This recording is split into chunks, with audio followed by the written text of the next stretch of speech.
vous disais donc, lors de l'étude de la dernière fois, que lorsqu'un Israélite se rendait coupable d'un péché, vous connaissez maintenant le rituel.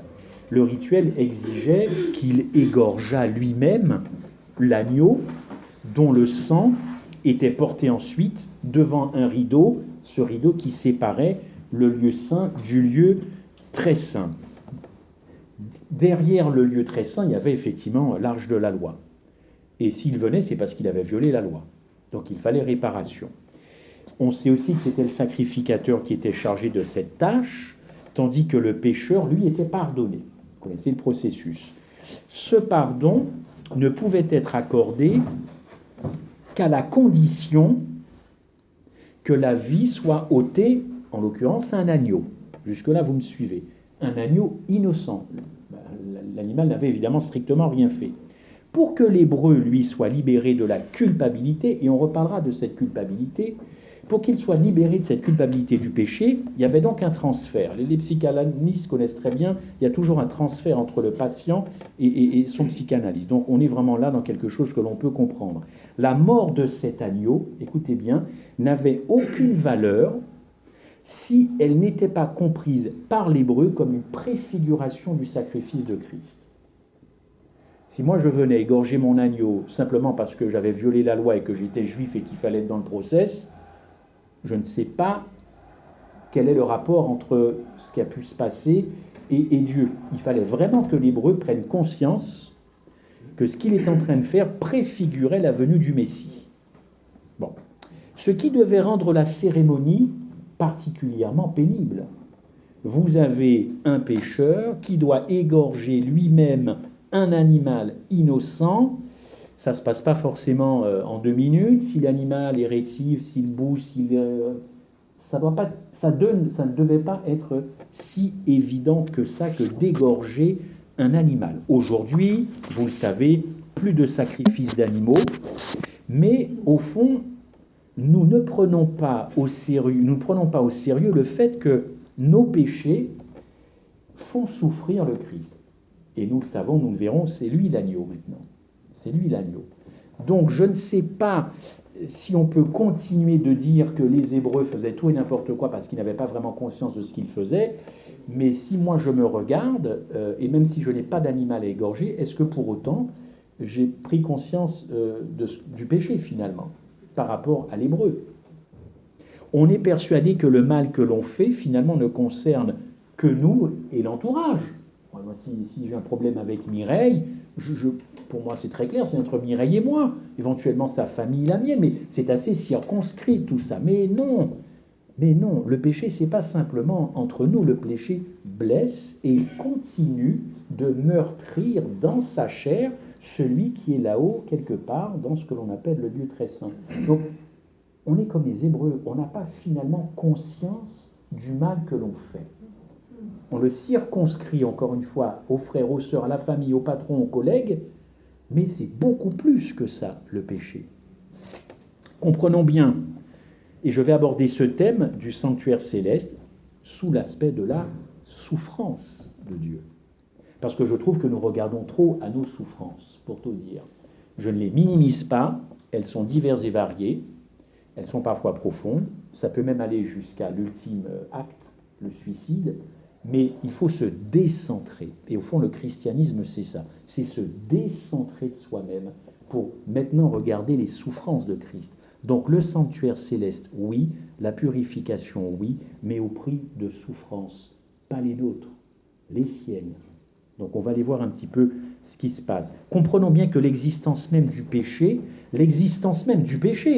pas mon péché, le péché le fait souffrir. Le fait même que le péché existe fait souffrir Dieu.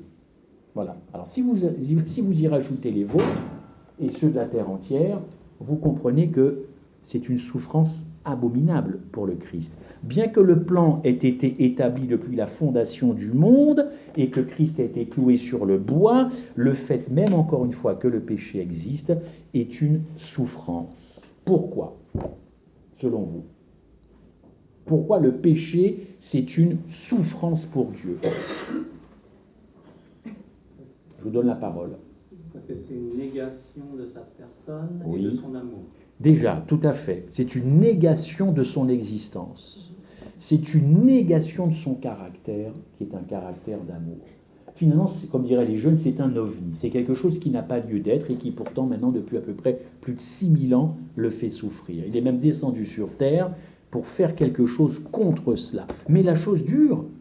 La chose dure. Nous sommes peut-être passés à 2 doigts d'une guerre entre Kim Jong-un et puis l'Amérique. Bon, ils ont l'air de se rabibocher. Mais enfin, on repart sur d'autres conflits qui à tout moment peuvent éclater. Regardez un petit peu nos dirigeants, comment ils savent faire très rapidement à étouffer un petit peu la chose, parce que sinon ça peut partir assez rapidement en vrille. Je ne fais pas de la géopolitique, mais on voit bien quand même que tout le monde essaie de maintenir une paix mondiale, fragile. Bon, ben le péché, c'est pas la paix. Le péché, c'est la guerre. Et le péché, c'est la guerre contre Dieu, et c'est la guerre contre moi. Ce péché, donc, c'est à l'opposé, effectivement, de la nature du Christ et des principes de qui est Dieu lui-même.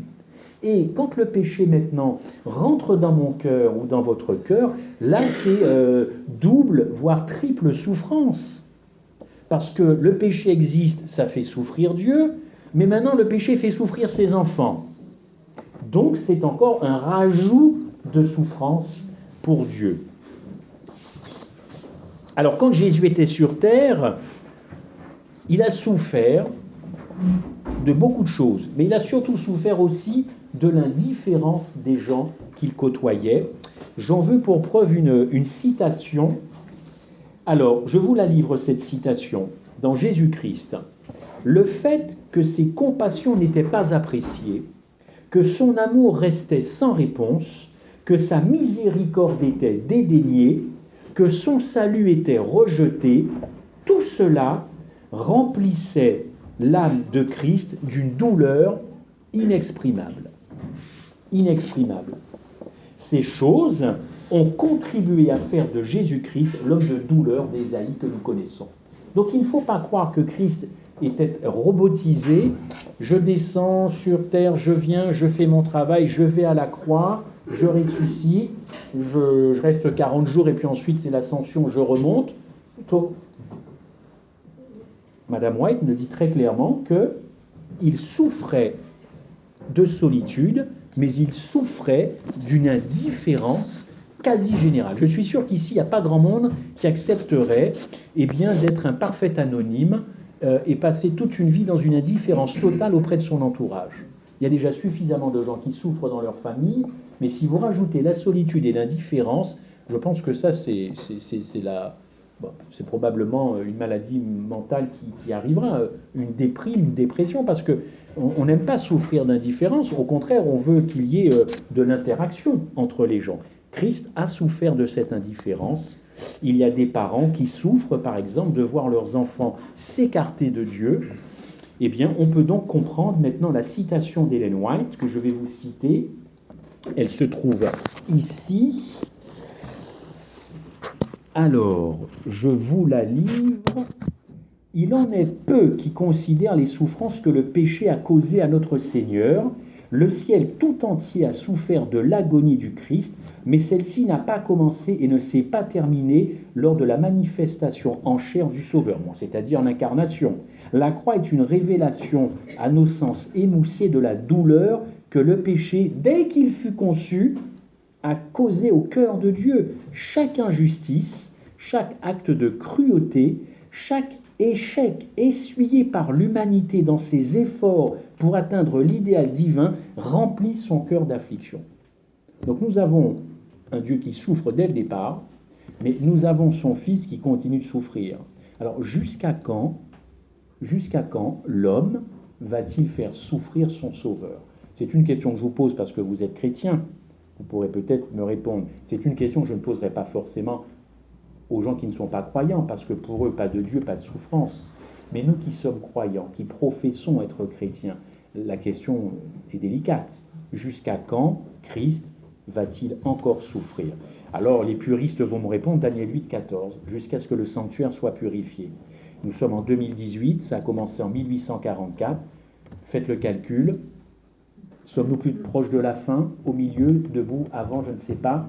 Moi, ce qui m'intéresse, c'est encore et encore les souffrances de Christ. Bien sûr qu'elles vont avoir un terme, mais nous verrons que ce terme aurait dû arriver bien avant que nous le pensions, évidemment, évidemment. L'Ancien Testament montre à quel point Dieu a souffert des péchés de ses enfants. Imaginez que Dieu assiste impassible au drame du péché sur cette terre, c'est pas concevable. Imaginez qu'il se dise qu'il ne reste que finalement que peu de temps, puisqu'il regarde sa parole, il dit bon 1844, très bien, bon alors on y arrive. Ça ne peut pas justifier un assouplissement des souffrances du Christ. Ce n'est pas parce que la prophétie nous amène vers la fin des temps que ça abrège les souffrances de Christ. Nous allons entrer ce soir chez nous, pour peu que la journée se soit bien passée, rien d'extraordinaire, mais c'est tout le contraire pour le Christ. Alors évidemment, il s'est réjoui de ce jour de sabbat, mais dans la joie, il y a eu des morts, comme hier soir. Il y aura peut-être une catastrophe cette nuit. Qu'est-ce qu'on fait de la souffrance de Dieu dans le lieu très saint? Est-ce qu'on y pense avant de s'endormir? Et est-ce qu'on y pense en se levant le matin? Moi, je vous l'avoue, non. Moi, je vous l'avoue, non. Mais depuis que j'étudie ça, j'y pense un peu plus. Parce que c'est quand même mon sauveur qui souffre. Ellen White a dit que notre monde était un vaste hôpital. C'est juste, vaste hôpital. On pourrait dire que le monde est aussi un camp de concentration, un camp de détention qui est dirigé par l'ennemi. Penser que Dieu est indifférent au mal, c'est contraire aux Écritures. Il aimerait mettre un terme à ce que le monde appelle le mal, pour ne pas appeler Satan le mal. Le bien, le mal, ça existe, ce sont des notions que nous connaissons. Donc croyez-le bien, et j'espère que vous en êtes convaincus, que Christ a hâte de revenir. Il a hâte, comme on dit, de déposer ses vêtements sacerdotaux et de prendre quel autre vêtement? Royaux. Royaux. Vêtements royaux. Et oui, le sacerdoce, c'est bien, mais il lui tarde maintenant de mettre ses vêtements royaux, de déposer ses vêtements de grand prêtre, et là de prendre tout ce qu'il faut pour être le roi qui revient, évidemment. Alors cet époux divin, il attend depuis un moment. Et comme dit Jacques, il a hâte, ou du moins Jacques nous invite à hâter. Pardonnez-moi si je ne suis pas toujours... vous me pardonnerez par amour fraternel. Nous sommes invités à hâter le retour du Christ qu'il veut venir chercher du coup son épouse, n'est-ce pas? Quelle est son épouse? Quelles sont les caractéristiques de son épouse? En quelques adjectifs que vous connaissez. Elle est comment l'épouse? Oui, pure, sans tache, ni rien de semblable. Pure, sans tache, ni rien de semblable. Je pense que c'est Paul aux Thessaloniciens. Mais il l'a répété ailleurs. Une épouse qui est pure, sans tache, ni rien de semblable. Est-ce possible? Est-ce possible? Bon, certains théologiens protestants constatent qu'il y a quand même un retard au retour de Jésus-Christ, pour ceux qui y croient. Un retard. Donc, je me sens plus seul. Parce que moi, je crois véritablement, sur les versets bibliques, qu'il y a un retard. Et je me suis aperçu en faisant cette étude que, par exemple, un protestant, Gretilla, qui est cité par Alfred Vaucher, et dit effectivement, il y a un retard. Selon le plan normal, depuis que Dieu est apparu en chair, les derniers temps sont venus. Mais si tout est prêt du côté de l'homme, plutôt de Dieu, tout ne l'est pas du côté de l'homme.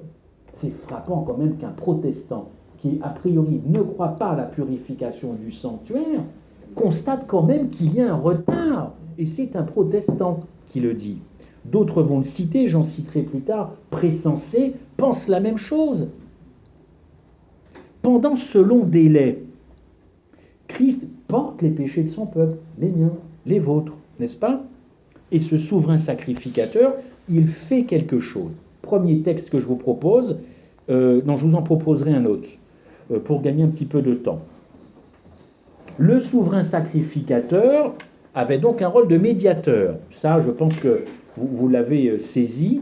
Le péché n'était pas effacé par le sang, mais il était transféré quotidiennement dans le lieu saint, et une fois par an, le Yom Kippour, cette purification du lieu très saint. On va rentrer dans les détails rapidement. Donc, l'effacement, la purification définitive du sanctuaire ne concerne pas que nous. Ça ne concerne pas que nous. Ça, je pense que c'est quelque chose que l'on devrait retenir. Bien sûr qu'il s'agit de mes péchés, mais ça ne concerne pas que nous. Ça concerne aussi Jésus-Christ. Ça concerne Jésus-Christ. Parce que Christ a endossé les péchés du monde.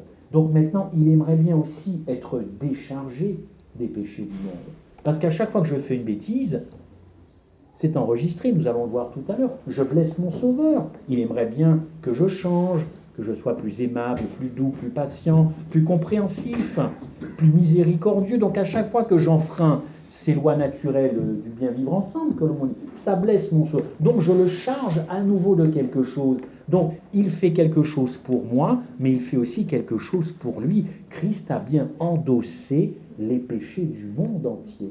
Et il lui tarde maintenant de se décharger de cela. Encore une fois, il y a des protestants qui ont compris l'importance de ce qui se passait dans le lieu saint, c'est-à-dire l'intercession de Christ. Mais c'est là qu'il s'arrête. Et c'est là que nous, adventistes du 7e jour, nous intervenons. Et nous avons une immense responsabilité. Est-ce qu'on y pense le soir en se couchant ou le matin en se levant? Ils se sont arrêtés au lieu saint. Et c'est nous qui devons pousser le curseur jusqu'au lieu très saint. Daniel 8, 14.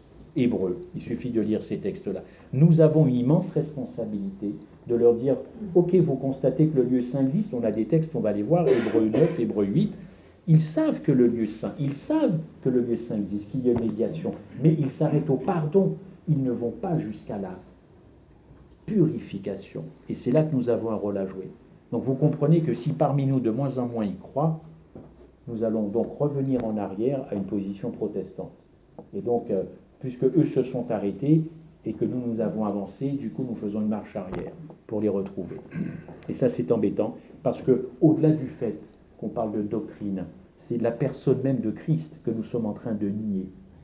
J'ai découvert ça, ce sont mes mots à moi, vous trouverez les autres, mais nier l'existence d'un sanctuaire céleste qui doit être purifié, c'est nier la négation même de Jésus-Christ et de son amour, puisque nous allons voir qu'il y a beaucoup d'agapé. Donc, ces versets, et prenez-le, Hébreux 8, verset 5, on va y passer un petit peu de temps. Hébreux 8, 5, la première personne qui trouve me lit le verset, c'est le grand verset, l'un des grands versets qui prouve que le sanctuaire existe, le sanctuaire céleste. Si un jour on vous pose la question, prouve-moi bibliquement qu'il existe au ciel un sanctuaire, ressortez ce verset. Ne restez pas à ne rien dire. Hébreux 8, verset 5, est-ce que quelqu'un veut bien me le lire?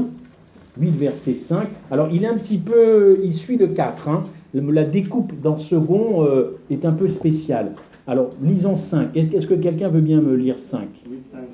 Voilà, 8, 5, oui. Il dit, mais leur culte, ils les rendent à une image, à une style de réalité céleste, selon l'avertissement divin reçu par Moïse pour construire la tente. Voici, lui est-il dit, tu feras tout d'après les modèles qui t'a été montré sur la montagne. Voilà, donc faire quelque chose d'après un modèle, c'est qu'il faut quelque chose. On ne crée pas sans modèle, même les peintres. Les peintres ont besoin d'un modèle. J'entendais parler de Claude Monet hier avec un tableau qui vaut je ne sais pas combien de millions d'euros, mais si vous allez à Giverny, il n'a pas fermé les yeux et puis il ne s'est pas mis à peindre comme ça. Ou alors c'est un nouveau style que j'ignore. Il a regardé les nénuphars, il lui fallait un modèle et puis ensuite il a effectivement peint ce tableau qui vaut très très cher. Donc un autre verset pour prouver maintenant l'existence du lieu très saint, parce que ça c'est juste le lieu saint, copie du terrestre. Donc, vous pouvez vous en sortir, mais alors on peut venir, d'accord, ok, bon, moi je te crois, mais d'où tu sors cette purification-là? C'est quoi ton histoire? Parce que vous connaissez un petit peu l'histoire. Les gens savent très bien qu'il y a eu une grande déception en 44. Ils le savent. Et ils savent très bien que les adventistes, pour combler cette défection affective, ce manque affectif du fait que Christ ne soit pas revenu, ont poussé le bouchon en disant il existe autre chose. Donc, pour eux, les protestants, pour d'autres personnes, nous avons créé de toutes pièces une purification du sanctuaire simplement parce que Christ n'est pas revenu. Donc il nous fallait trouver quelque chose pour justifier qu'il n'était pas revenu. C'est aussi simple que ça, je ne sais pas si vous le saviez, mais du coup avec Hébreux 9, versets 23 et 24, là je pense qu'on n'a pas de souci avec le français, on devrait comprendre ça. Hébreux 9, 23, 24, l'existence biblique du lieu très saint. Est-ce que quelqu'un veut bien me le lire? Il est donc nécessaire, puisque les images des choses qui sont dans les cieux devaient être purifiées de cette manière, que les choses célestes elles-mêmes le fussent par des sacrifices plus excellents que ceux-là. Car Christ n'est pas entré dans un sanctuaire, mais de main d'homme, en imitation du véritable, mais il est entré dans le ciel même, afin de comparaître maintenant pour nous devant la face de Dieu. Voilà, le terrestre, imitation du véritable. Donc c'est le céleste qui est véritable, et le terrestre qui était une imitation, et pas l'inverse. C'est pas le terrestre qui dicte le céleste, c'est le céleste qui dicte le terrestre. Donc le terrestre, tout le monde est d'accord. Les biblistes connaissent bien l'histoire des Hébreux, donc savent très bien ce qui se passait, c'est pas un souci, pas besoin d'être adventiste pour comprendre ça, mais Paul nous dit dans Hébreux, effectivement, oui d'accord, si tu crois ce qui était en bas, il faut que tu crois ce qui était en haut, puisque le haut c'est la copie conforme du bas. Voilà.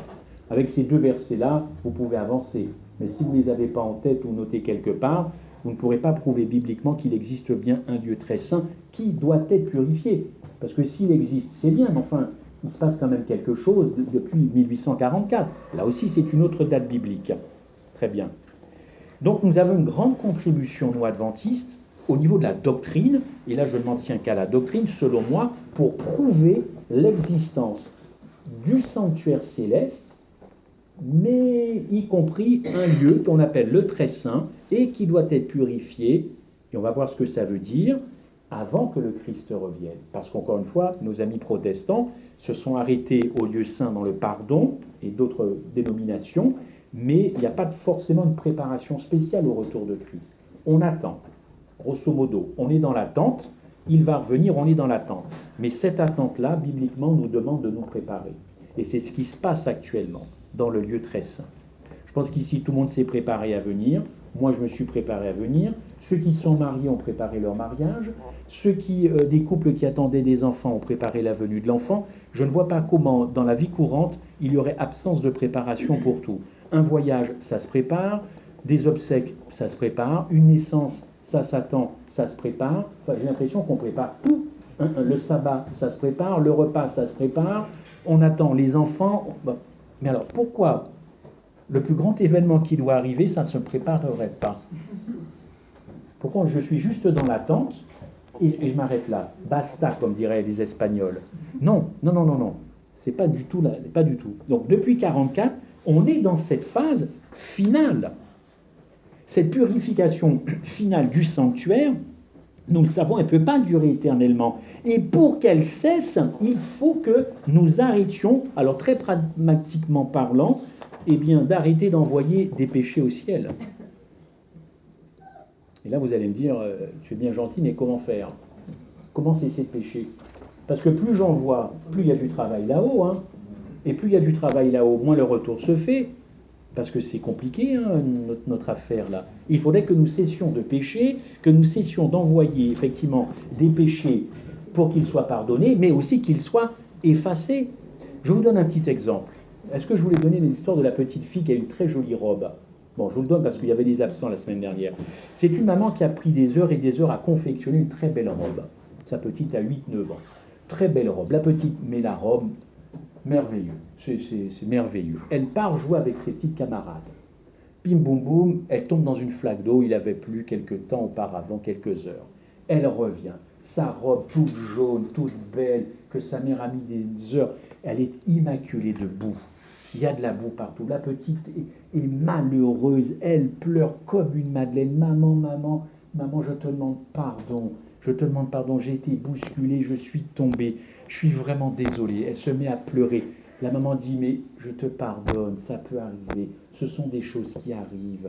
Ne t'inquiète pas. Y a-t-il eu pardon? Oui. Dans quelle était la robe? Sale. Et pourtant, il y a eu pardon.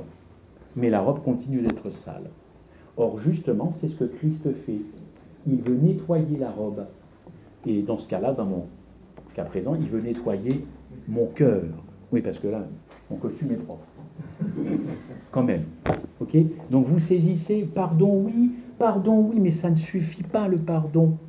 Si je faisais que des bêtises, et ma femme probablement parce qu'elle m'aime, d'un amour quasiment agapé, chérie, n'est-ce pas?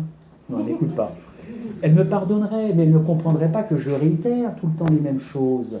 Inversement, dans un couple, on est pour le pardon. Si je devais faire un sondage ici, qui est contre le pardon? Mais je n'aurais personne qui lèverait la main. On est tous prêts à pardonner.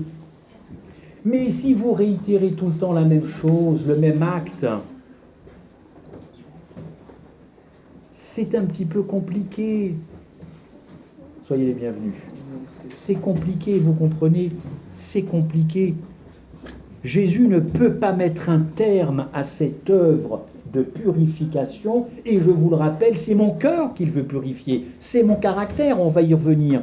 C'est pour ça que ce n'est pas simplement une question de loi transgressée, la purification du sanctuaire. On est au cœur même de ce qu'il y a dans le cœur de l'homme.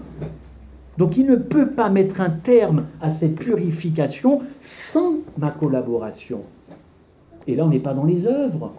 J'ouvre simplement mon cœur, je dis Seigneur, j'ai ça qui ne va pas dans ma vie, j'ai cette tentation-là, ça me revient tout le temps, je suis scotché à ça. Alors moi, je ne rentre pas dans votre vie, il va falloir que tu déracines ça. C'est ça la purification du sanctuaire. Il a besoin de ma collaboration. Et c'est là pour moi que réside un problème qui paraît d'ailleurs préoccupant à beaucoup d'adventistes. Miller, il a établi la date de 1844 comme étant un jalon prophétique. Mais cela ne signifiait pas, vous le savez, le retour de Jésus, mais un changement de quoi? Un changement d'appartement. Lieu saint, lieu très saint, c'était ça. Changement d'appartement. Mais pour que les noms soient effacés, puisqu'il y a des livres, il faudrait peut-être qu'on fasse toute une étude sur les livres, pour que les noms soient effacés sur les livres, excusez-moi, mais encore faut-il qu'ils soient inscrits. On n'efface pas, si j'ai une ardoise, je n'ai rien à effacer si rien n'est inscrit.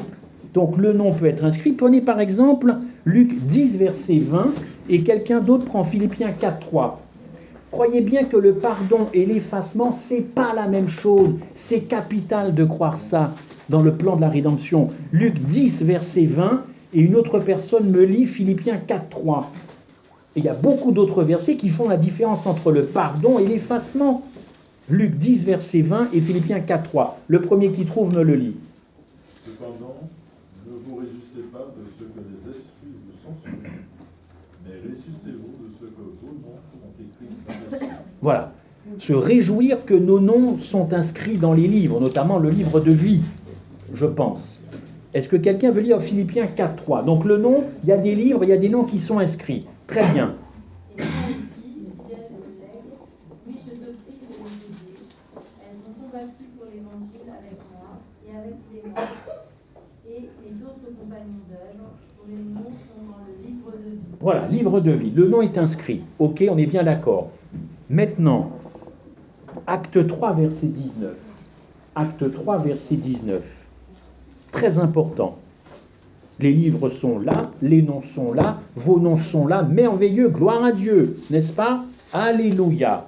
Oui, très bien. Alors, acte 3, verset 19.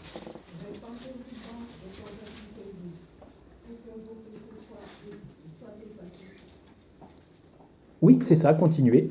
Afin que le temps de rafraîchissement vienne de la part du Seigneur et qu'il envoie celui qui vous a été destiné. Voilà. Merci, sœur. Donc, évidemment, pas d'effacement s'il n'y a pas de repentance et de vraie conversion. On ne peut pas se mettre à lire ce que nous avons tous dans le cœur actuellement, mais grâce à Dieu, oui, lui, il sait ce qu'il y a exactement dans mon cœur, il sait exactement si je me suis repenti d'une faute, il sait exactement si je suis converti, n'est-ce pas? Et c'est à partir de ce moment-là qu'un effacement peut être possible.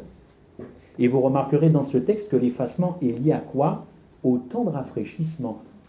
Vous observerez que c'est la même chose, pluie d'arrière-saison. Hein. Les temps de rafraîchissement, donc quelqu'un qui n'est pas dans un processus de repentance, de vraie conversion, il ne recevra pas cette pluie de l'arrière-saison qui a un immense travail à faire dans mon cœur et auprès des autres. Tout ça, c'est lié. Ce qui est merveilleux avec Dieu, c'est que tout est imbriqué. Si vous enlevez un élément, vous risquez d'achoper sur un autre élément. Donc, ce n'est pas une mince affaire que de demander à Dieu d'effectuer ce travail dans ma vie pour que ces péchés, les miens, soient effacés. La pluie de l'arrière-saison, ce n'est pas une petite affaire. Et si mon nom est encore inscrit, si mes péchés sont encore inscrits, je vais avoir un gros problème. Je ne vais pas me préparer ou je ne vais pas me laisser préparer comme il faut. Donc l'effacement de mon nom, ou plutôt de mes péchés, pas de mon nom, correspond à un lien direct avec cette pluie de l'arrière-saison. Très simple, vous allez comprendre. Si dans le sanctuaire terrestre, on est dans le terrestre, qu'est-ce qui se passait le jour d'après le Yom Kippour? Le jour d'après le Yom Kippour, le jour du grand pardon, qu'est-ce qui se passait concrètement au niveau des services? On recommençait, frère. On repartait sur un cycle sacerdotal. On repartait. Et quand le Yom Kippour prochain arrivait, on repartait sur un cycle quotidien. Et on attendait Yom Kippour, et on repartait sur un cycle quotidien. Et on attendait Yom Kippour, et on repartait sur un cycle. Moi, je peux faire ça jusqu'à minuit. Et on repartait, et tout le temps repartait. Mais dites-moi, quand Christ aura terminé son expiation finale au ciel, on repart sur quoi? Sur rien. C'est fini. Il revient. Il revient. Il revient. Plus de cycle qui redémarre. Péché, pardon, effacement, péché, pardon, effacement. Mais ça, c'est pour nous, à vue humaine, si nous avions des gens à vivre comme ça, mais on serait vite agacé par vivre avec des gens comme ça. Ça nous agacerait. Et pourquoi Dieu serait imperméable à tout cela? Ça le fait souffrir de repartir. Tu m'envoies un péché, je te pardonne. Tu me renvoies le même, je te repardonne. Mais ça va durer combien de temps? Et si ça dure, c'est parce que je ne me laisse pas travailler dans le cœur. Ce n'est pas de sa faute, il est là pour ça. Voltaire a eu un mot très simple. Il a dit que le job de Dieu, c'est pardonner. Pas faux, Voltaire. Il a compris l'évangile. Il a dit le travail de Dieu, c'est pardonner. Oui, mais alors donc si je rentre dans ce cycle-là, je ne change pas. Je ne fais qu'être pardonné et je n'ai pas envie de changer. Oui. En fait, quand tu dis de la pluie, ça veut dire que la pluie, elle tombe, que quand tous les peuples de Dieu, soient vraiment convertis et demander ce pardon, cette sanctification, oui. C'est ça? Oui, je pense que c'est ça. Bon, il n'y a pas que ça sur la pluie de l'arrière-saison, il y a beaucoup de choses à dire, mais en tout cas, si on ne s'inscrit pas dans ce processus que Dieu veut nous purifier, j'ai bien peur que nous passions à côté, alors non pas seulement des gouttelettes, mais à côté d'une trompe d'eau de bénédiction pour nous préparer à son retour et inviter les autres aussi. Maintenant, on pourrait faire toute une étude sur ça. Il faudrait juste un petit peu avancer. Oui, Christian. Ce texte est pour moi un texte très puissant, beaucoup plus que tu ne l'espérais, parce que je crois que ce texte ne s'applique pas, ou en tout cas n'est pas à la destination de Moïse, de Caïn ou d'Abel. Ce texte-là parle de quelqu'un qui est vivant, parce qu'un mort, on ne peut pas lui demander à un mort de se repentir. C'est clair. Donc en fait, ce texte s'applique à quelqu'un qui sera dans un moment donné, après 1844, qui sera vivant, qui sera amené à se repentir et qui sera amené à comment dirais-je, comme dit le texte, à recevoir cette pluie, oui. Et aussi à bénéficier de l'effacement du péché. Ce texte-là, il est beaucoup plus riche et puissant qu'on ne le pense. Absolument. Ça s'adresse à quelqu'un qui sera vivant. Tout à fait. Qui aura la possibilité de se convertir, d'abandonner ses péchés, de recevoir la pluie de la saison, et je rajouterai une petite étape, et de crier le grand cri du troisième ange. Le message du troisième ange. Vous allez voir qu'au fond, tout ça, c'est dans le message du troisième ange. Parce que 1888, ce n'est pas une réaccentuation de la doctrine protestante de la justification par la foi. On est au cœur même de ce message. Parce que sortir de Babylone, vous allez voir, qu'est-ce que ça veut dire? Est-ce que ça veut dire sortir d'un système politico-religieux? Je pense qu'on a compris. Mais c'est beaucoup plus que ça, Babylone. Et si mon cœur était Babylone, finalement, si malgré mon christianisme, mon adventisme, mon cœur restait babylonien, est-ce que j'ai un cœur babylonien? Ok? Alors, Dieu ne peut pas revenir tant qu'il reste une trace de péché dans le ciel. Et ça veut dire tant qu'il reste une trace de péché dans mon cœur, dans ma vie et dans mon caractère. Et ça, c'est à lui de le faire. C'est pas à moi. Moi, je collabore, je me laisse faire. Madame White a dit les sombres annales du péché. Bon, belle phrase ça. Les sombres annales du péché doivent être effacées pour toujours dans l'esprit de ceux. L'esprit, hein. On va y venir, hein, parce que je vous ai parlé de cette étude sur les péchés connus, culpabilité. On y arrive. Je pose des jalons. Les sombres annales du péché doivent être effacées pour toujours dans l'esprit de ceux qui ont commis ces péchés, patriarches et prophètes.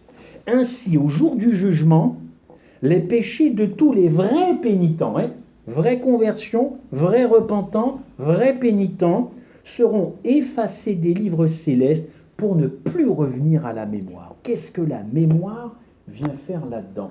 Je me suis posé la question, je pêche, je demande pardon, c'est effacé. La mémoire, c'est important, la mémoire. C'est très important. Et Dieu aussi, dans le lieu très saint, veut travailler ta mémoire. Parce qu'il est question du souvenir du péché. Il faut savoir de quoi on parle quand on parle que Dieu veut même effacer le souvenir du péché.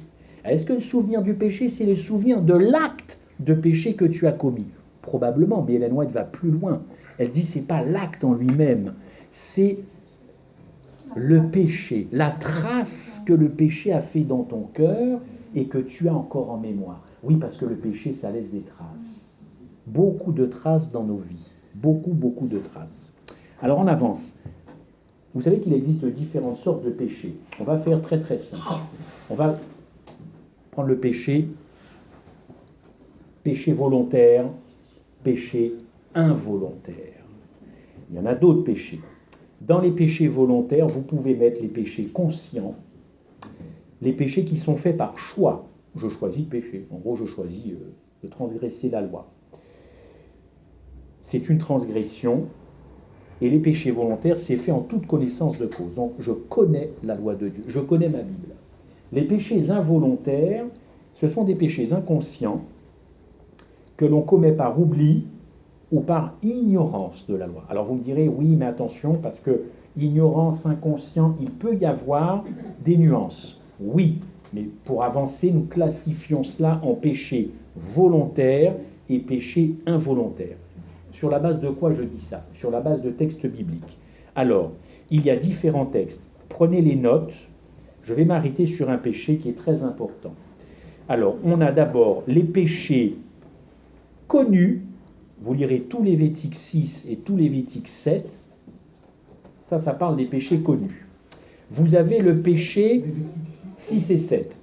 Et puis si vous n'avez pas tout compris, on en reparlera une autre fois. Parce que c'est vrai qu'il faut savoir de quoi on parle en matière de péché. Mais grosso modo, deux catégories. Le volontaire, l'involontaire. Ok ? Et entre chaque, il y a ceux dont je suis conscient et ceux que je ne suis pas conscient. Maintenant, les péchés dont je ne suis pas conscient, par ignorance de la loi, il va falloir que ça monte à ma conscience. Parce que ça aussi, ça doit être purifié. Aucune trace de péché, conscient et inconscient, ne doit subsister dans mon esprit. Parce qu'encore une fois, au ciel, il n'y a plus de traces de péché. Ok ? Alors, Lévitique 6, Lévitique 7, vous trouverez le péché involontaire en lisant Lévitique 4. Je le lis le texte, Lévitique 4. Alors, je n'ai pas le verset, vous lirez tout. Lorsque quelqu'un péchera involontairement contre l'un de mes commandements, involontairement, c'est un péché d'ignorance, mais ça reste un péché. Toutes les choses faites involontairement restent quand même un péché. Et il faut que cela aussi se soit réglé. Alors, Lévitique 5, verset 17, parle aussi d'un péché. Celui qui commet ce péché ne se sent pas coupable, mais qu'il le sache ou non, il reste coupable devant Dieu. Vous me suivez ? Il y a aussi un autre péché qui est terrible, et je vais arrêter l'énumération de ce péché. C'est le péché qui est commis, ce que l'on appelle à main levée. Quel est ce péché à main levée? Est-ce que vous savez ce que c'est que ce péché à main levée? Vous le mettriez dans les volontaires ou dans les involontaires? Le péché à main levée. Volontaire. Oui, volontaire, on peut deviner à main levée. Alors, à main levée, c'est le péché contre la volonté de Dieu. Il est conscient, on sait qu'on pêche et on pêche volontairement contre Dieu. Ça, c'est un péché de l'Ancien Testament. Et on va venir à un texte capital. Ok? Maintenant, vous l'appelleriez comment ce péché dans le Nouveau Testament? Volontaire, conscient, je sais que je viole contre le Saint-Esprit. Mais il ne porte pas son nom dans l'Ancien Testament. On va aller dans ce texte qui est pour moi capital et je veux qu'on s'arrête là. Est-ce que vous voulez bien lire Nombre 15, s'il vous plaît? Nombre 15. Oui, Nombre 15, au verset... Alors, et on va s'arrêter 2 minutes parce qu'il est très important. Nombre 15, verset 30, le péché à main levée contre Dieu. Le péché à main levée. Nombre 15, verset 30, j'ai dit, il me semble. Et c'est là que vous allez voir les 2 catégories de péchés. Nombre 15, verset 30. Est-ce que quelqu'un veut bien me le lire? Si quelqu'un, indigène ou étranger, Voilà. agit la main levée, l'outrage éternel, celui-là sera retranché du milieu de son peuple. Alors, vous avez bien compris, là, il est conscient, il sait qu'il outrage l'Éternel, c'est pas mon verbe, il est retranché du peuple, ok? J'ai une autre traduction ici. Oui, vas-y. Et ceci, il dit, mais c'est lui qui aurait agi ainsi des propos délibérés. Voilà. Parmi les nationaux ou parmi les étrangers, voilà. Celui-là outrage le Seigneur, cette personne sera retranchée du milieu de son peuple. Bon, ok, verset 31, je le lis. Il a méprisé, merci Carlos, il a méprisé la parole de l'Éternel, il a violé son commandement. Celui-là sera retranché, il portera la peine de son iniquité, retranché du peuple, n'est-ce pas? Retranché. C'est ce que Paul appellera dans Hébreux 9, le péché, ou Hébreux 10, contre le Saint-Esprit. Dites-moi, quelle était la peine pour ces gens-là? Est-ce qu'ils... La mort. Retranchés, ils étaient bannis. C'était fini. On est d'accord? Remarquez tout de suite après quel exemple il est pris. C'est l'exemple de celui qui ramasse du bois, pour bien fixer les esprits. Et qu'est-ce qu'il est dit? Tu ramasses du bois, tu violes la loi de Dieu. Ceux qui l'avaient trouvé ramasser du bois l'amenèrent à Moïse et à toute l'assemblée. On le mit en prison, car ce qu'on devait faire de lui n'avait pas été déclaré. Cet homme sera puni de mort, et attention, lapidation. On est bien d'accord? Donc, pas de changement entre l'Ancien Testament et le Nouveau, c'est juste un peu de sémantique, ça ne porte pas le même nom. Main levée contre Saint-Esprit. Dites-moi, vous qui connaissez bien les services quotidiens du sanctuaire, quels étaient les péchés apportés chaque jour, 3 fois par jour, si je ne me trompe pas? Étaient-ce des péchés commis volontairement ou involontairement? Involontaire. Vous lisez Lévitique de 1 à 6 et 7, ce ne sont que des péchés involontaires. Ça veut dire que l'Éternel considérait, regardez un peu l'agapé de Dieu, même dans ces histoires-là, il considérait que celui qui amenait son agneau, il avait bien péché involontairement. Il lui restait une chance encore de redresser sa vie pour que sa vie aille dans le bon sens. Mais la palette est large. Qu'est-ce que vous mettez, vous, dans les péchés involontaires? Un paquet de péchés involontaires. Regardez l'immensité de l'agapé de Dieu, qui considérait quand même que celui qui venait avec son péché involontaire, quel qu'il soit, il pouvait encore changer de vie. Et quand le péché était volontaire, là, il n'y avait plus d'excuses, parce que cette personne était arrivée finalement au bout. Elle avait eu une vie de rébellion jusqu'au bout. Et si Dieu lui avait donné vie, ça continuerait. Donc oui, c'est marqué, pas de péché, c'est lapidation, c'est la mort. Mais regardez tous les sacrifices qui étaient faits. C'est donc des péchés involontaires. C'est donc la grande compassion de Dieu dans cette histoire-là. Parce que le spectre est large des péchés involontaires. Ça pouvait être peut-être fumer. Je ne sais pas si on fumait à l'époque. Je ne sais pas moi.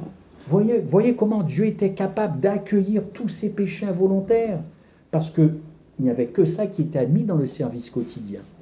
Voyez un petit peu la gratitude de Dieu, parce que si Dieu jugeait que ça c'est un péché volontaire, ben c'était la mort, le bannissement du camp, tout ce que vous voulez, la lapidation, notamment pour celui qui ramasse du bois le jour du sabbat. Alors nous avons affaire à un Dieu, certes qui ne plaisante pas, mais déjà dans le terrestre, il accueillait l'immondice du monde entier, et il considérait que ces gens-là pouvaient encore se réformer. Alors au ciel actuellement, est-ce que Dieu n'est pas en train de se dire qu'il y a matière encore à réforme pour certains? Et ceux qui ne seront pas au ciel, ils iront se plaindre à qui? Ils iront se plaindre à qui? Parce que déjà, dans le terrestre, Dieu accueillait des choses qu'aujourd'hui, nous, on n'accueillerait pas forcément. N'est-ce pas? Oui, une question? Le péché de David était-il volontaire ou involontaire? Le péché qu'a commis David avec Bathsheba? Oui. Et vous voulez en venir où, frère? Eh bien, qu'il n'est pas mort tout de suite? D'après ce qu'on a dit, il faut lapider tout de suite. Oui. Ce sont des péchés uniquement inconscients qui étaient pardonnés, le péché conscient était... Oui. Et c'est pourquoi je le dis. Oui. Il a payé. Non, attendez, on parle de mort. Attendez. Là, nous avons que David demande le pardon pour ses péchés. Il dit, là, moi, Seigneur, je serai plus que Voilà, il reconnaît mes transgressions et il le dit. Il prend conscience de son péché. Absolument. Et il demande à Dieu de le libérer de cela, de le pardonner. Oui. Et Dieu le pardonne. Oui. Il va dire, c'est un homme selon mon cœur. Absolument, Parce absolument. qu'il me laisse travailler en lui, Absolument. que j'accomplisse mon œuvre en lui. Absolument. Alors bon, écoutez, on répond. Non, c'est bien, c'est une très bonne remarque.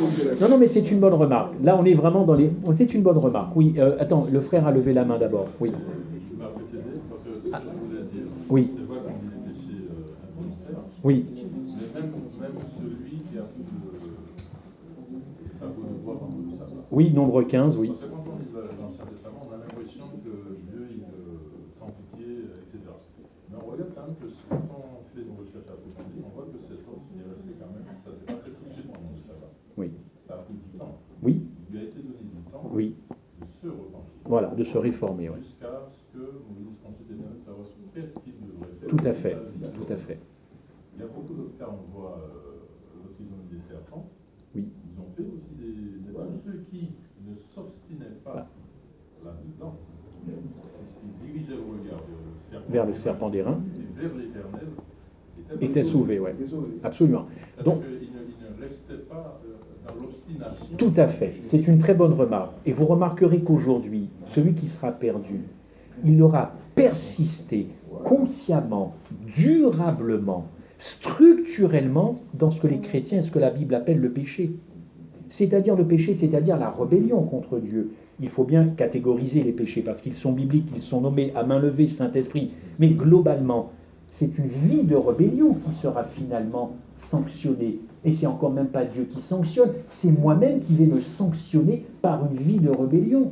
Donc là, actuellement, ce que Christ fait dans le lieu très saint, mais c'est absolument merveilleux, c'est absolument incroyable, parce qu'il veut maintenant purifier ta vie pour que tu puisses revenir. Donc il estime encore qu'il y a matière à réforme.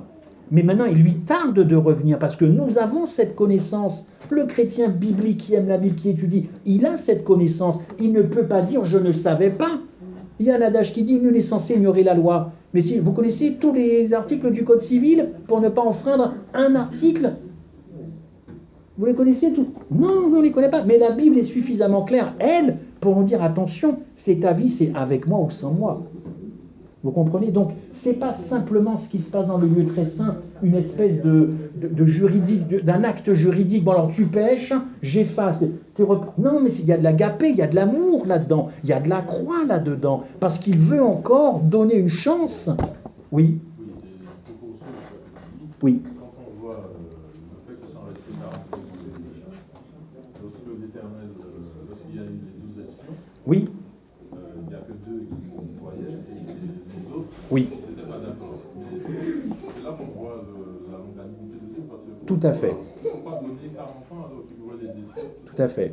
Alors, la longanimité, pour ceux qui ne connaissent pas ce nom, c'est la capacité, c'est l'endurance de Dieu, effectivement, à supporter. Oui, mais ça dit désire pas la mort du méchant. Tout à fait, absolument. Est-ce que le méchant Oui, se repente, absolument. On avance un petit peu. Donc, oui, frère, pardon. Si vous dites que le péché à main levée est égal au péché contre le Saint-Esprit, oui. Du coup, même s'il avait demandé pardon, ça ne servira à rien, puisque le péché contre le Saint-Esprit n'est pas pardonné. Tout à fait. Alors, le temps que le monsieur l'a dit, on l'a laissé un petit temps pour se repentir, mais du coup, même s'il avait eu cette repentance, est-ce que ça aurait changé quelque chose, puisque le péché contre le Saint-Esprit n'est pas pardonné? Alors, je reviens là-dessus. Ce qui est appelé dans Nombre 15 le péché à main levée, je reviens. C'est ce que Paul dit dans Hébreux 10. Je lis le texte.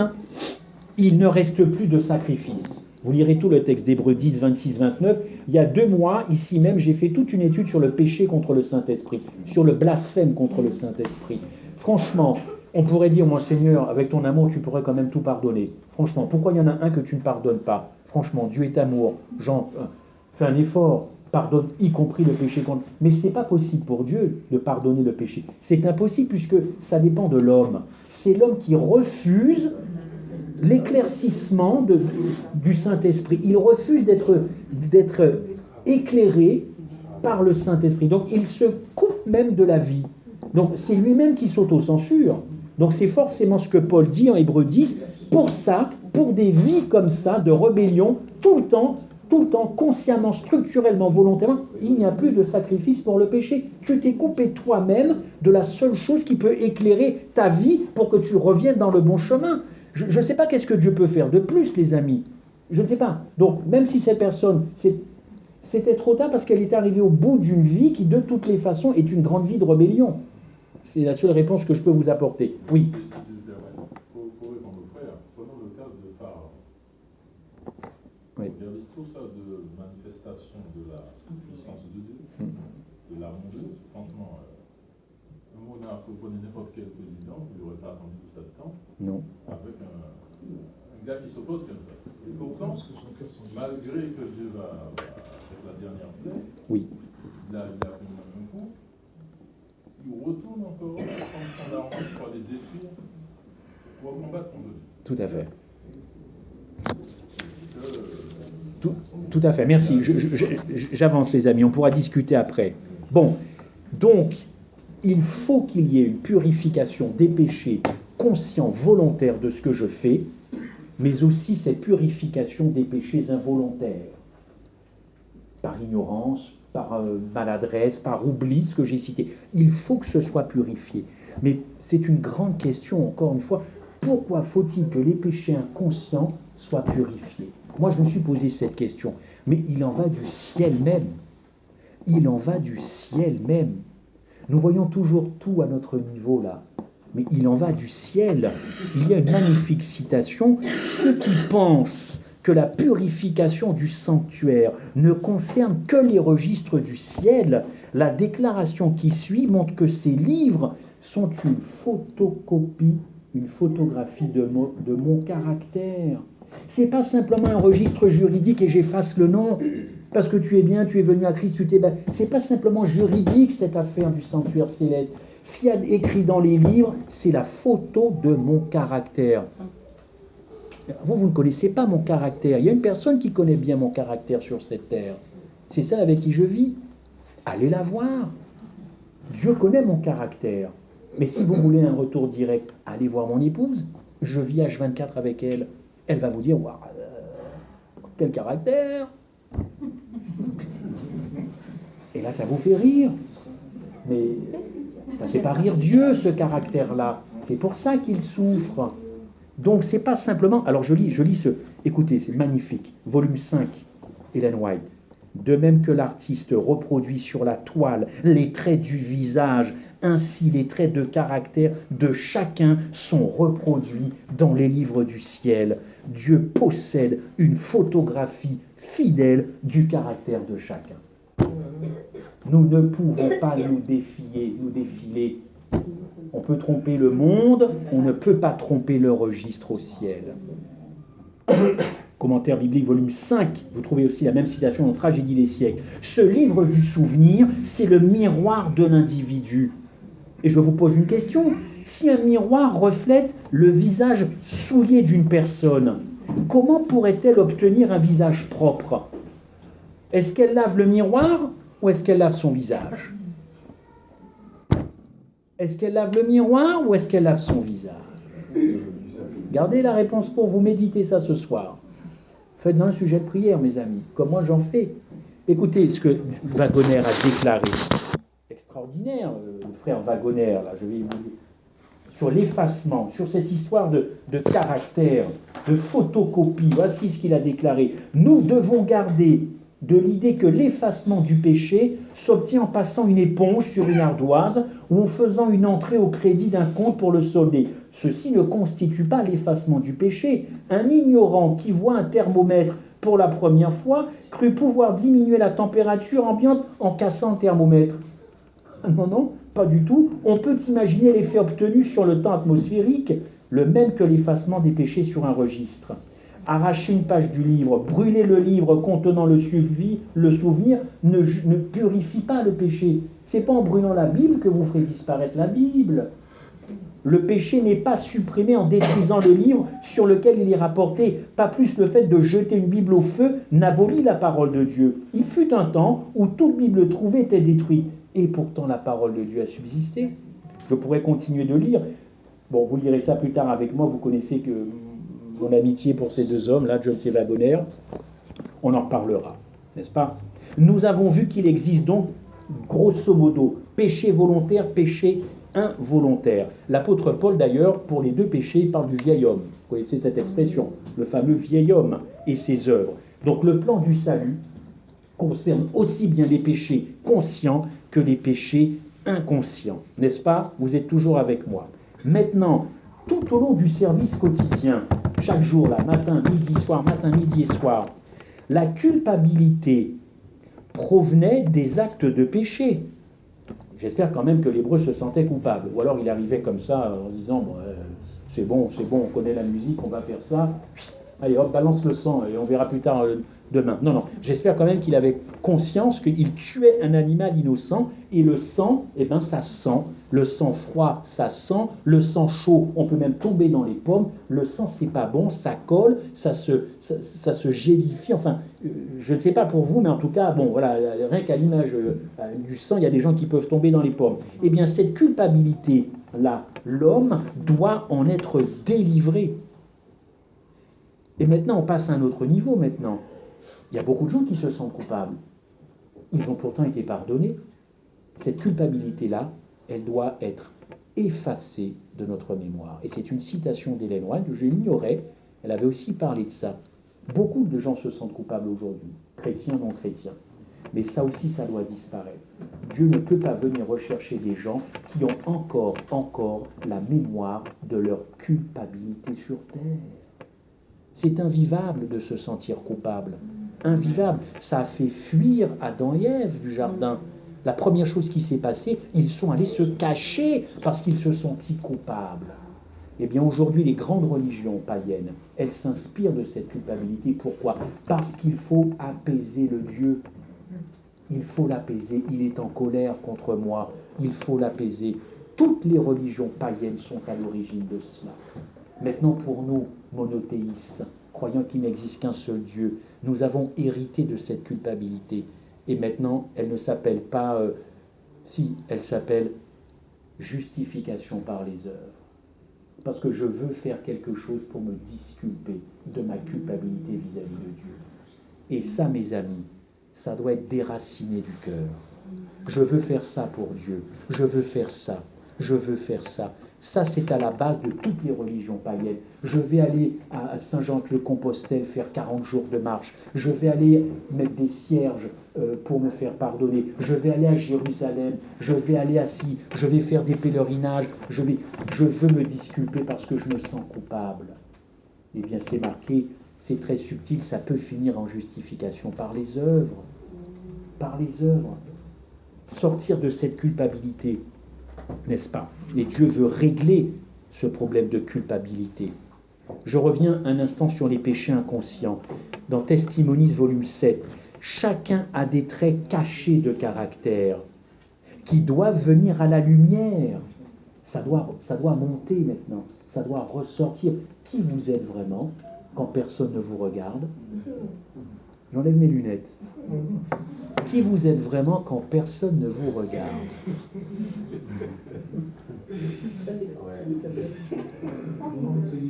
Qui sommes-nous vraiment quand nous sommes tout seuls? Aucun regard sur nous-mêmes. Chasser le naturel, il revient au galop. Eh bien c'est le travail de Dieu dans le lieu très saint. Il va faire ressortir cela et il va, en tout cas, je lis plutôt Madame White, chacun des traits cachés de caractère qui doivent venir à la lumière par les épreuves. Il y a des gens qui se disent, Seigneur, pourquoi tant d'épreuves sur ma tête? Mon Dieu, qu'est-ce que je t'ai fait? Pourquoi moi? Pourquoi pas le voisin? Pourquoi ça m'est arrivé? Réfléchissez à cette citation. Chacun des traits cachés de caractère qui doivent venir à la lumière par les épreuves. Dieu permet que ceux qui sont suffisants soient grandement tentés pour comprendre leurs faiblesses. J'entends les Le bitin est bon. Le manger est bon, n'est-ce pas? Alors, je vois que ça vous plaît celle-là. Ah bah c'est une pépite celle-là. Chacun a des traits cachés de caractère qui doivent venir à la lumière par les épreuves. Cessons d'accabler Dieu parce que telle ou telle épreuve arrive. Dieu permet que ceux qui sont suffisants, oui je suis suffisant, moi c'est bon, je me satisfais à moi-même, j'ai besoin de personne, n'est-ce pas? Je suis le fameux self-made man, je me suis fait moi-même, ok? Et bien ces personnes-là soient grandement tentées pour comprendre leurs faiblesses. Testimonies, volume 7. J'ai pas dit témoignage pour l'Église. Les Testimonies, volume 7. Ok. Notez-le quand même. La preuve, c'est que ça fait impression. Donc, gardez-le sous le coude. Ah, je ne sais pas, mon frère. Oui, c'est en anglais. C'est des traductions en français de passage et tout ça. Mais bon, gardez-le quand même. Rien que ça, Dieu a voulu que ce sera traduit. Ça doit ressortir. Pourquoi ce péché doit-il être totalement éradiqué, ce fameux péché inconscient ou involontaire? Parce qu'il existe un dénominateur commun entre l'histoire d'Israël et mon histoire. C'est l'existence de cette inimitié profonde. Oui, l'inimitié profonde, c'est vouloir tuer Dieu. Alors vous allez me dire, non, mon ami, tu exagères. Maintenant, tu plaisantes. Je n'ai jamais voulu tuer Dieu dans ma vie. Mais si, constamment. C'est l'apôtre Paul qui en parle. Regardez ce qu'il dit en Romains 8, verset 7. L'inimitié. Et ça, mes amis, je l'ai compris, ça doit être déraciné du cœur. Cette inimitié sera toujours l'essence même du péché. Romains 8, verset 7, le premier qui le trouve, il le lit en attendant, je lis. Cette inimitié, c'est à l'opposé de l'agapé de Dieu. Dieu est amour et profondément amour. Et l'homme a toujours voulu tuer Dieu. Et je pensais même à un truc, quand Ève accepte le fruit, oh, que n'a-t-on pas entendu comme prédication? Désobéissance. Mais au fond, c'est beaucoup plus que de la désobéissance. Elle a voulu tuer Dieu, se séparer de Dieu. Mais se séparer de Dieu, c'est mourir, les amis. C'est beaucoup plus qu'un acte de désobéissance. Elle a voulu, dans son cœur, tuer Dieu. Et nous sommes en 2018 et c'est toujours la même chose. Oui? C'est une gifle que Dieu a pris une gifle. Il s'est fait gifler. Il s'est fait tuer. Voilà. C'est ça, cette inimitié. Vous lirez, je vous donne quelques versets bibliques très rapidement sur ce qu'il y a dans le cœur même du chrétien. Les pensées de l'homme vont vers le mal. Ça vous parle comme verbe, comme Genèse 6, les pensées de l'homme vont vers le mal. Éphésiens 2, verset 1, les enfants de colère par nature, c'est l'apôtre Paul. Nous sommes des enfants de colère par nature. Psaume 51, on parlait de David. Je suis né dans l'iniquité. Je suis né dans l'iniquité. Et ma mère m'a conçu dans le péché. Attention à ce verset parce que l'Église catholique romaine se sert de ces péchés pour baptiser les bébés. Donc on pourra en revenir là-dessus, mais ils ont tordu ce verset-là. Mais attention. Mais il y a l'idée du péché. Et je conclus toujours par David, psaume 58. Alors là, c'est la totale. David parle de perversion dès le sein maternel. L'homme est perverti dès le sein maternel. L'inimitié, vouloir tuer Dieu, vouloir le tuer. Jérémie nous dit que le cœur de l'homme est tortueux par-dessus tout. Et si vous lisez Matthieu 15, verset 19, c'est du cœur que viennent les mauvaises pensées. Dans le lieu très saint, c'est ce travail qui est fait dans mon cœur. On est donc beaucoup plus simplement que d'effacer des registres parce que la loi a été violée. C'est ça l'effacement, c'est ça, on est au cœur de l'agapé de Dieu. Dieu est en train de faire un travail pour son honneur. En ma faveur, mais pour son honneur, pour son gouvernement céleste, pour son agapé d'éternité en éternité. On n'est pas que dans je t'efface pas. Vous comprenez? La croix doit être dans le lieu très saint. Golgotha doit encore suinter du sang qui coule de la croix, parce qu'il en va de l'honneur de Jésus-Christ, de son royaume, de sa nature, de ses principes de vie. Alors vous imaginez ceux qui ne croient plus à ça, ceux qui ne prêchent plus ça, c'est la négation de Jésus-Christ. Les registres du ciel consignent les péchés, et ça c'est... Il faudrait des heures pour réfléchir à ça. Les registres du ciel consignent les péchés qui auraient été commis si l'occasion s'était présentée. Alors ça va encore plus loin, parce qu'on est conscient des péchés que nous commettons quand même, n'est-ce pas? On a quand même une conscience. Mais suis-je conscient que si les circonstances s'étaient présentées, je pécherais, je commettrais cette faute? Autrement dit, je serais en rébellion contre Dieu. Et les lois étaient formelles. Si les circonstances se présentaient, on est donc dans le conditionnel, je commettrais cette faute. Vous avez-vous déjà posé cette question? Je l'ai demandé il y a 15 jours. Si vous étiez face à Pilate, il y avait Barabbas et Jésus, la foule est derrière vous, elle vous presse physiquement, la foule. Il y avait du monde. La clameur, Barabbas, Barabbas, ils sont là des centaines. Il y a du monde. Barabbas, Barabbas. Et vous êtes là. Jésus. Oui, ils étaient trop peu en fait. Ils étaient trop peu pour... Vous auriez crié quoi? Jésus ou Barabbas? Il y a de la pression, il y a une foule et il y a des gens qui vous connaissent. Si les circonstances s'étaient présentées, réfléchissez, vous auriez choisi qui? Barabbas ou Jésus? Ces disciples, ils sont partis, donc je crois que... Non, c'est une question que je pose. Je ne culpabilise pas, je vous dis simplement qu'il nous faut réfléchir. Nous savons très bien ce que nous commettons. Bon, tout à fait. Mais oui, c'est pour ça que je te pose la question, frère. C'est parce que lui, il s'est défilé, enfin, on connaît la suite. Attention si les circonstances se présentent, si nous ne chuterons pas. Je ne peux pas rester sur cette étude biblique sans vous dire, évidemment, que si vous chutez, vous avez un avocat, un intercesseur. Je ne peux pas rester sur un constat d'échec, parce que ce serait nier encore une fois ce que Christ est en train de faire dans le lieu très saint. Je poursuis. Le texte de Daniel. Bon, je vais un petit peu avancer par rapport à la culpabilité. J'avance un petit peu.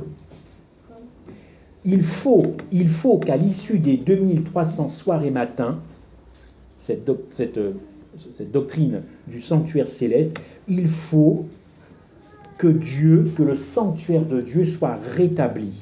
Mais ça veut dire quoi? Ça veut dire que le gouvernement de Dieu, l'évangile lui-même, doit être manifesté au monde. C'est ça aussi la purification du sanctuaire. C'est une question d'évangile. Je vous parlais de l'honneur, mais il s'agit aussi de l'évangile qui doit être communiqué au monde. J'avance un petit peu. C'est ça la vérité du sanctuaire. Madame White a déclaré que le thème central de la Bible, autour duquel toutes les autres se rapprochent, c'est le plan de la rédemption. Et le plan de la rédemption, c'est la restauration du cœur de l'homme. Que le ciel entende... Alors, qu'est-ce que ça veut dire au fond? J'ai encore tellement de choses à vous dire, il faut que j'avance. Quand vous avez ça en tête, quand vous comprenez que ce qui est fait actuellement, ça vous est favorable, ok?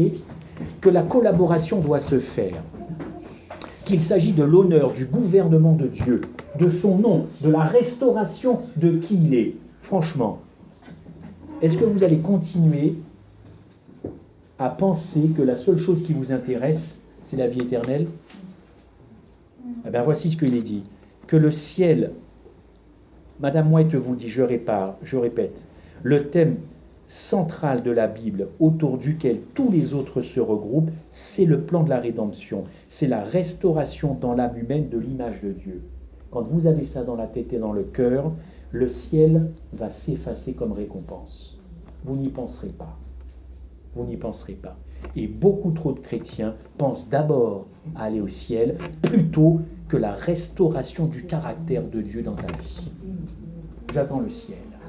J'attends le ciel. Mais en attendant, touche pas mon caractère. Touche pas mon pote.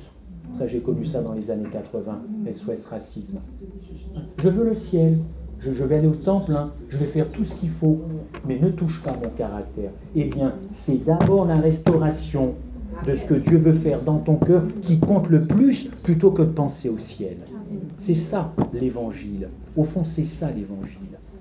Mais maintenant, c'est devenu un évangile de récompense. Tu veux un petit bonbon, alors tu sais quoi faire pour avoir le petit bonbon. Eh bien non, ce n'est pas ça, chers amis, l'évangile. Ce n'est pas ça. Le vrai évangile, c'est la défense du nom de Dieu, actuellement et pour toujours. Ce qui veut dire que dans cette histoire du lieu très saint, Dieu a quand même confiance dans l'homme. Dieu a quand même confiance dans l'homme. Et il serait bon que nous ayons confiance en Dieu dans ce qu'il fait. Nous sommes dans un combat cosmique. Vous le savez bien. Il est question de justification, de sanctification, de glorification. Cette culpabilité dont je vous parlais, parce que j'en rencontre des gens qui sont coupables. Rappelez-vous Ésaïe 14, verset 14. Je serai comme toi, je lèverai mon trône, patati patata. Ça a été la chute, évidemment, de Lucifer, n'est-ce pas? Mais tout ça, c'est une alliance. C'est une alliance avec moi-même. Les gens qui sont égoïstes, égocentriques, au fond, ils ont fait alliance, évidemment, vous le devinez, avec eux-mêmes. Ils n'ont pas fait alliance avec les autres, n'est-ce pas? Tout doit passer par moi. Vous n'avez jamais rencontré des gens comme ça? Tout doit passer par moi, tout doit venir de moi. Ils ont fait une alliance avec eux-mêmes, ils n'ont pas fait une alliance avec les autres. Ça ne peut pas aller au ciel. Il faut qu'il y ait une déconnexion de cela, une déconnexion. Cette culpabilité, je l'ai parlé, elle a fait fuir le premier couple en Éden. Ils ont vu Dieu comme un ennemi, ils se sont enfuis cachés de sa présence. Cette culpabilité, c'est la pierre angulaire de toutes les religions païennes, surtout dans le domaine de l'expiation. Il faut apaiser Dieu, il est en colère. Et cette culpabilité, elle est à l'origine de beaucoup de souffrances morales, beaucoup de souffrances physiques. Et les médecins disent qu'elle joue même un rôle dans la névrose humaine. Coupable je suis, coupable je reste. Et ça crée des névroses. Dieu est venu pour libérer de cette névrose. Libérer. Cette culpabilité, c'est le ressort, c'est la force motrice qui a créé la justification par les œuvres. On va faire ça pour se libérer, je vous le disais. Et c'est une motivation, la culpabilité. C'est une mauvaise motivation, parce que je vais faire des choses pour me libérer. Je vous en ai parlé. Luther était un gars qui était complètement... Il se mortifiait toute la journée. J'ai encore lu ça hier soir. Il se mortifiait jour et nuit pour être agréable à Dieu. Pour être agréable. Il ne trouvait pas l'assurance de son salut. Alors il voulait gagner son salut. Et il n'en pouvait plus. Beaucoup de chrétiens, quand ils sont membres d'une église, ne pensent pas aux souffrances de Christ, car ils sont préoccupés à gagner le ciel. Le ciel, le ciel, le ciel. Et puis si on privait du ciel, tu aimerais toujours ton Dieu? Ah, oui mais non, il ne peut pas me priver du ciel, c'est dans la Bible, c'est marqué. Mais c'est Dieu qui décide. Hein. Si je suis cette nuit réveillé par un songe, et Jésus me dit, mais tu sais, malgré toutes tes études bibliques, là, je vois que tu es zélé, hein, je t'aime bien, mais ma décision, c'est que tu n'iras pas au ciel. Est-ce que demain matin, dimanche, je vais me réveiller comme je me suis couché samedi soir? Est-ce que je vais continuer d'aller au temple, adorer, alléluia, Dieu miséricordieux? Il vient de me dire que je suis privé du ciel. Mais privé du ciel, c'est privé de ma femme. Est-ce que vous allez continuer de l'aimer si vous êtes privé du ciel? Alors il faut arrêter de penser au ciel. C'est l'affaire de Dieu, le ciel. C'est pas ton affaire, mon ami.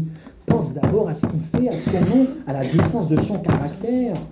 Nous avons ramené le plan du salut à nous-mêmes parce qu'on s'aime. Il faut que ça tourne autour de moi, le plan du salut. Hein, parce que s'il n'est pas venu sauver mes péchés, c'est pas bon. Mais en attendant, il souffre hein, parce que tes péchés, tu les portes, mais il les porte aussi. Mais tu es en train de le fatiguer, tu es en train de le... Si tu mets des tonnes et des kilos, des poids, là, ceux qui font de la gonflette, là, ils savent quoi je parle, mais ils n'ont qu'à prendre ça et mettre ça sur le dos de Jésus. Déjà sur nos dos à nous, c'est lourd. Et pourquoi sur le dos de Jésus, ce ne serait pas lourd?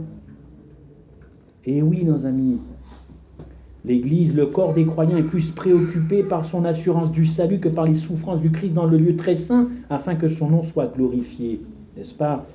Mais qu'est-ce qui intéresse l'univers? Qu'est-ce qui intéresse les anges et les mondes non déchus? Notre petite personne? Ouais, ils ont envie de vivre avec nous. Mais avant tout, c'est ce que Christ fait dans le lieu très saint, bien sûr. Peut-être pour conclure, n'avez-vous jamais, voyez, j'ai encore... je vais juste terminer par une histoire et une citation. Je vous remercie de votre patience. N'avez-vous jamais terminé ou entendu terminer une prière comme cela? Seigneur Jésus, vous voyez, je fais un petit peu les gestes. Seigneur Jésus, lorsque tu viendras, Seigneur Jésus, sur les nuées des cieux, nous te prions pour qu'aucun ne se perde et que nous puissions vivre avec toi éternellement. Vous n'avez jamais entendu ce type de prière? Alors moi j'ai une remarque à faire. Pensez-vous que Dieu ait besoin qu'on lui rappelle tout cela? Pensez-vous qu'il ait besoin à rappeler à Dieu qu'il doit venir et qu'aucun ne se perde? N'est-ce pas? Vous pensez qu'il n'est pas au courant, qu'il est mort pour le monde entier? N'est-ce pas? Parce que avec de telles prières, c'est un espoir égoïste que Dieu, malgré tout, nous gratifiera de notre petite place au ciel, et qu'une fois au ciel, tous les tracas de la vie seront terminés. Et il n'y a plus que ça qui intéresse certaines personnes, que les tracas du monde s'arrêtent. Peut-être pas pour maintenant, on va voir, j'en sais rien. Mais si nos prières sont axées uniquement là-dessus, ce qui doit être éliminé de nos pensées, car au fond on pense, eh bien, que ce qui est le péché, c'est ce qui se dresse entre moi et la récompense. C'est vrai, au fond, réfléchissez. Entre moi et la vie éternelle, c'est le péché. C'est biblique, c'est normal. Mais est-ce qu'on pense plutôt que c'est un fardeau pour Dieu, que c'est quelque chose, c'est une souffrance interminable qui se place entre Dieu et un monde à purifier?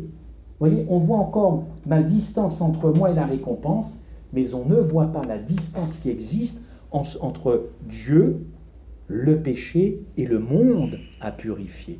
Parce qu'on a encore ramené ça à la petite personne. L'appel de Jésus à se repentir et cette purification, c'est d'éliminer le désir de prendre la place de Dieu, de penser à soi constamment dans le plan de la rédemption. N'est-ce pas?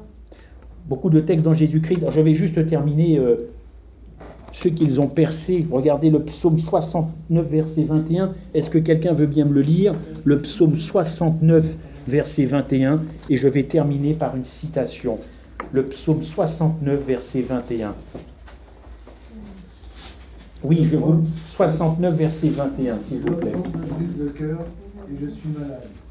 J'attends de la pitié, mais en vain. Le consolateur, et je n'en trouve aucun.